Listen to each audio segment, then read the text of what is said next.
రథసప్తమి తిథి ఉండగా సమంత్రక స్నానం చేయాలి. మంత్రం లేని స్నానం మీరు చేశారనుకోండి, అది కాకి స్నానం అని పిలుస్తారు.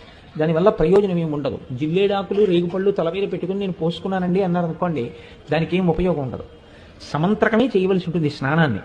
దాన్ని మంత్రస్వరూపాన్ని ఏం చేస్తారంటే అందరికీ అందుబాటులోకి తీసుకురావడం కోసం మంత్రం అంటే అంగన్యాస కరన్యాసాలు ఉండాలి, ఒక ఉపదేశం ఉండాలి. ఇవన్నీ మళ్ళీ అందరికీ ఎలా అందుబాటులోకి వస్తాయి? మళ్ళీ అందరూ దీని ఫలితాన్ని ఎలా పొందుతారు? ఇప్పుడు ఆ మంత్రాన్ని శ్లోక రూపం చేస్తారు, అంటే ఇంకా అనుగ్రహిస్తారు.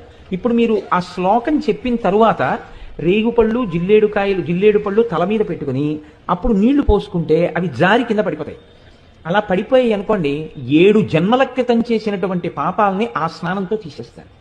అది ఎప్పుడు ఉంటుంది అంటే ఒక్క రథసప్తమి నాడు మాత్రమే ఇస్తారు.